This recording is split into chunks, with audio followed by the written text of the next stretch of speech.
Hayagang binabalahura ni Tamba ang batas ng ating bansa. Kawawa si BBM, walang lakas ng loob. May tupad ang mga sinasabi noong SONA. Nasa alanganin si BBM, ngayon patong-patong ang problema ni Lisa sa USA. Tindi ni Renato Milo Bal. Pag mahirap ang nagnakaw ng mangga sa halagang 500 piso, kulong. Pero pag mga congressman nagnakaw ng billion of pesos, wala lang, ang tapang-tapang pa. Joshua Solomon. Kita nyo? Yan po ang ramdam ng mga tao. Nakikita po. Sabi ni BBM, wala na raw investigative journalist ngayon. Correct! Wala na po talaga eh. Dati, ang dami. Tama. Residita Regalado. Ruru LG Tokbad, si BBM, puro groundbreaking lang. Mag-likes po kayo. Yung may pangpakape po, magpakape kayo. Huwag po kayo mahiya. Doc Buds, pasalamat ang bansa dahil may Senator Marcoleta ngayon sa Senado. Correct na correct. Raul Ibanez, ang galing mo na, Buds. Maraming salamat po sa mga nakaka-appreciate ng ginagawa natin. Actually, araw-araw natin yung ginagawa. Kaya, araw-araw po kayong sumubaybay. Bruce D, BBM, puro pagpa-project lang, pakitang tao. Kevin Lee, Leonard Alecha, hindi pala talaga weak si BBM. Biruin mo, dinurog yun. Sino man po ang nagsasabi na weak si BBM? Pinatunayan po ni BBM. Pucha. Tapos sabi niya pa, oh, it is wrong to be strong. Dinurog.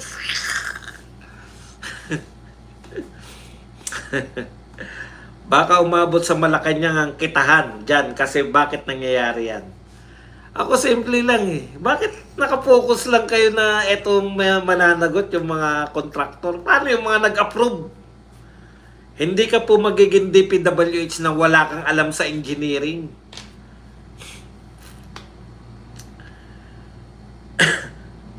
May nanood pa sa mainstream news. Dito na lang sa SOCMED. Totoo pa balita. Correct. Two-tier justice system. Kapag mahirap, nakukulong, pero pag mayaman, wala kang mapapanagot. Sabi ni JC9. Jongjong Bark, yan, kanina. Boss, sangayon ka ba sa hiling ni BP sa Kuwait na sana maglimitahan ng OBP? Huwag limitahan ng OBP. Saan ba yung binabasa ko? Na maisog invitation around the world lang ang tatanggaping kasi marami rin daw individual na OFW invitation na nag-i-invite. Alam nyo po kasi ganito, no? Siguro, sayang kasi kung individual lang po ang pupuntahan ni BP Sara. Sayang kasi, di ba? Pag sinabi individual, yung kanya-kanya lang, pupunta lang. Mahirap po yun. Hindi naman po ako naniniwala na maisog lang. Siguro sila yung pinaka-organize lang. Wala naman pong problema dun eh. 'Di ba? I-organize nyo po yung sarili ninyo para tapos imbitahin nyo si BP Sara. Kasi mahirap po yun na wala kay organization na basta-basta lang. Hindi po. Ang dami pong konsiderasyon yan. Yung konsiderasyon po sa mga security. Alam niyo naman po. Yung venue, hindi po pwedeng, punta ka na lang dito BP kasi sabik na kami sa'yo. I-organize nyo po sarili nyo siguro, di ba? O kaya, wala naman sigurong masama na i-organize nyo sarili nyo sa maisog kung maisog ba yun? Lahat ba ng maisog lang? Parang hindi naman. Ewan ko lang parang hindi naman maisog kasi yung huli nila sa Hong Kong, hindi naman maisog yun eh. Sila Pastor Kibulo yun eh. Boss, pag halimbawa matanggal si SP Escudero, automatic ba si Soto papalit? Hindi po. Botohan po yan ng mga senador. Kung sino po makakuha ng 13, yun po. Mabuhay kayo, Senator Marcoleta. God bless you always, sir. Buti walang tumulak kay BBM. Sobra naman kayo. Hindi naman ganun ang mga bulakay niyo.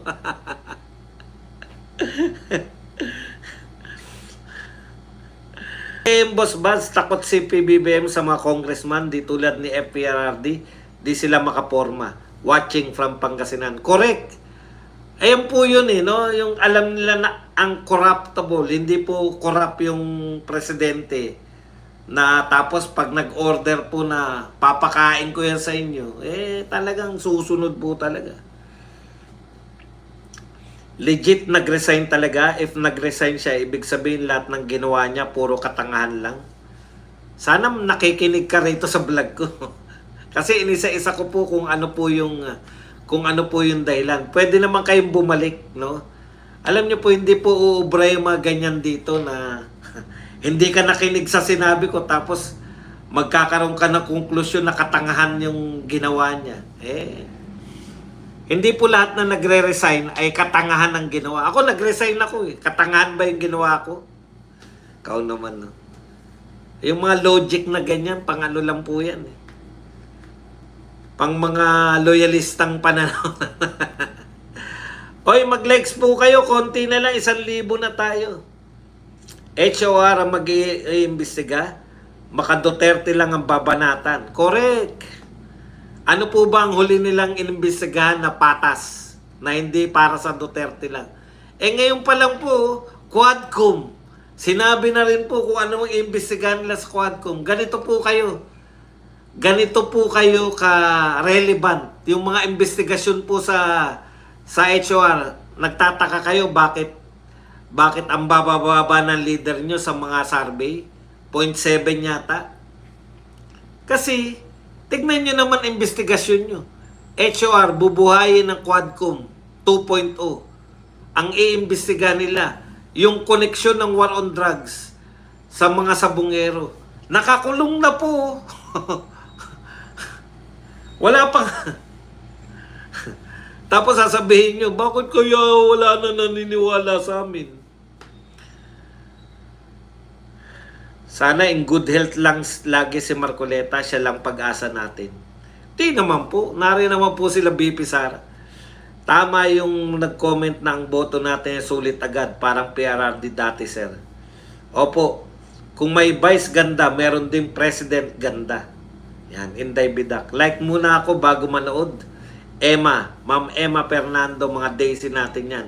Palakpakan po tayo dahil umabot na po tayo na 1,000 sa tagal ng panahon. Yung mga hindi po nakasubaybay sa atin, mag-ano po kayo, notification bell para lagi nyo po mapapanood kasi ang dami pong beses na hindi po nagbibigay si YT ng ng mga notification. Like muna ba, Tatay Badong, tanong, bakit wala ka pang sinaing? Dahil ako po ay bumili na ng kanin at ng sinigang na bangus. Tiway sa pakapin, hindi olat si Tatay Badong. Kailangan po ba, Boss Buds, lalabas ang papalit kay Ombudsman? Sana di mabalahura ang ahensya, dapat wag mapili si Remulla para maging mapanatiling malinis ang imahe ng Ombudsman. Opo, meron pong nilabas yung JBC, hanapin nyo lang po at mag-comment kayo dun. Buds, good morning, more power and God bless. Bibian Figueroa. Ang taong may anomalya, papangalanan lang kung nag-link kay PRRD, may picture pa. Natakot siguro sa investigasyon na iniatang sa kanya tungkol sa flood control project. Ako iba isip ko eh. Ano ba yung mga pinaimbestiga sa NBI? Di ba kasama yung mga krimen ni BP Sara? Krimen di umano? Kung talaga nag-resign si NBI chief, ibig sabihin di niya masikmura ang mga nangyaring kalokohan sa gobyerno, lalo na't may maayos na reputasyon si NBI chief bilang dating huwes. Malamang Margas World. Yun nga po yung sinabi niya talaga. Ayaw niya nang masisira yung pangalan niya.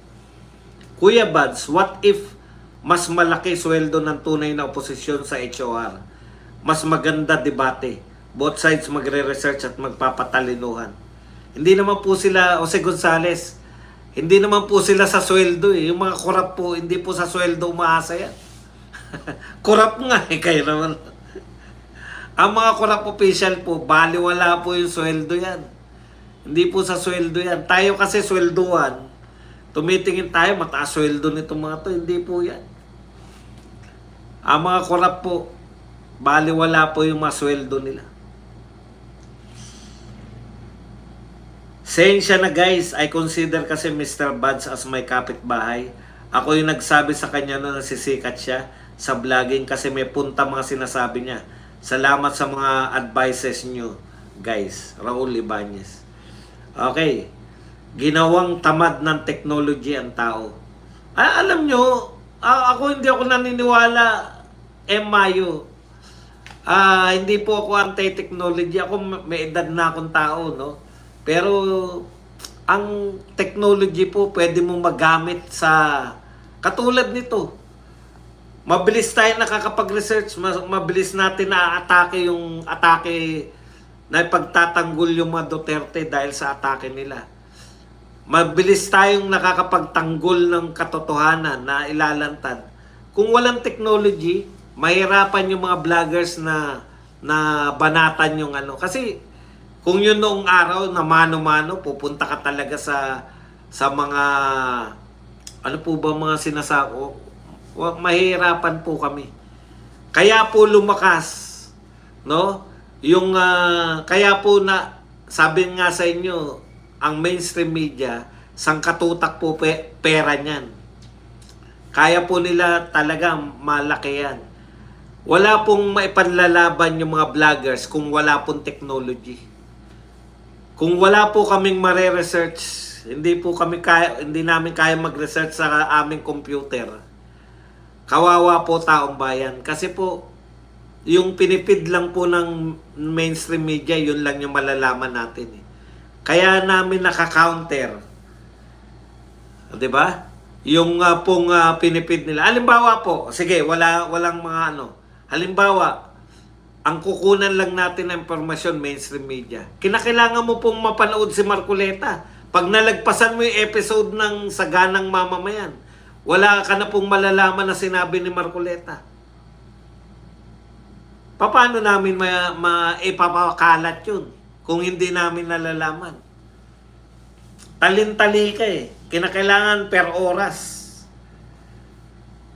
Samantalang dito, lahat ng balita narito sa amin. Narito po sa aming laptop, nasa computer po namin. Kaya po namin i-research kung tama ba yung sinasabi ni Auntie Claire o hindi. Kaya pwede po natin gamitin yung technology para po sa atin. Late na po kayo kung sisisihin nyo pa technology. Ibinoto namin si Senator Marcoleta kasi magaling at totoo siya. Iba talaga kasi kapag may takot yung mga tao sa namumuno, nagdadalawang isip sila bago sila gumawa ng kalokohan. Hindi po ako naniniwala na ginawang tamad. Yung masipag po yan, may technology o wala. Technology nga, sa mga masisipag na tao, ang laking tulong. Sabi ni BBM, magsumbong daw sa Pangulo. Isusumbong ko sana ang asawa niyang sangkot daw. Hindi po, lovely. Sa may flood control lang po. Sa flood control lang po pwedeng magsumbong ito. Hindi po tungkol sa pulburon. Ikaw naman, lovely. Erie, Ohio, Boss Buds. Ohio din. Tama ba? Ohio, ano ba kahulugan ng Ohio? Lagi ko yan naririnig. What's the meaning of Ohio? Baka di tumalima sa amo niya, kaya pinagre-resign na lang, Boss Buds. Kasi wala nang silbi sa kanila. Ayun nga po, malamang sa malamang, di ba? At saka nasaktan. Tignan nyo po, balikan nyo po yung mga sinabi ko kung hindi kayo nakaabot. May mga ginawa siya eh. Inisa-isa ni Director Santiago eh. Yung mga ginawa niya na, ano yung mga ginawa niya? Yung nagpahuli siya ng mga politiko. O, di ba? May nasaktan. Siguro, naku, bakit mo inano yan? Talaga ikaw NBI. Tapos meron siya mga tinanggal na mga tauhan. Tao ko yan, bakit mo tinanggal? Mga ganon. Akala ko mag-imbestiga siya, but ba ipinasa sa investigative journalism? Wala naman po sinabing investigative journalism.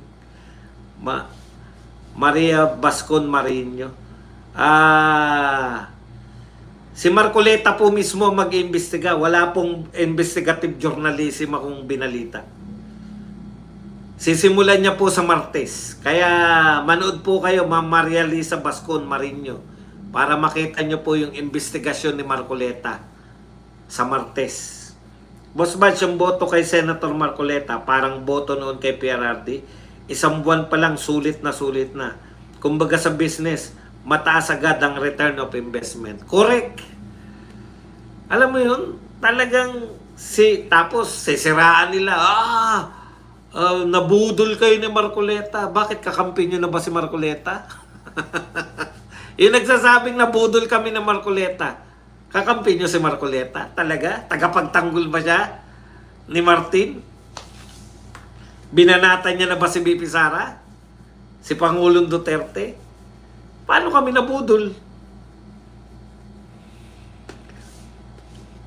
No hair follicle test needed. Amen. CPNP, Nick Torre has just confirmed that Lisa is an addict. Talaga? Wala naman siguro. Amen. Courtesy of Sir Orlando De Leon's FB page. Kinakailangan mabasa ko muna yan bago tayo mag-react dyan. Mahirap po yan. Yan pa naman si General Torre, may ano yan. Pag may nasabi ka dyan, putya yung sinabi, sino yung dinimanda niya ng libel, yung nasa ospital daw siya. Hindi po tayo pwede basta-basta magsalita ng ganyan. At yan si Torre, very willing siyang gamitin ang batas laban sa mga detractors niya. Kaya kung baba na tayo kay Torre, yung nasa tama lang. Hindi po yung kinumpirma niya. Yari tayo dyan. Mabait yan si Sir Jans. Kasi po, alam mo kung totoo yan, na kinumpirma ni Torre, po siya, di headline po yan sa lahat ng dyaryo. Kayo naman, no? Minsan, ano na yun di ba? Palalagpasin ba yan ng lahat? Mabait yan si Sir Judge Jimmy Santiago ng RTC Manila.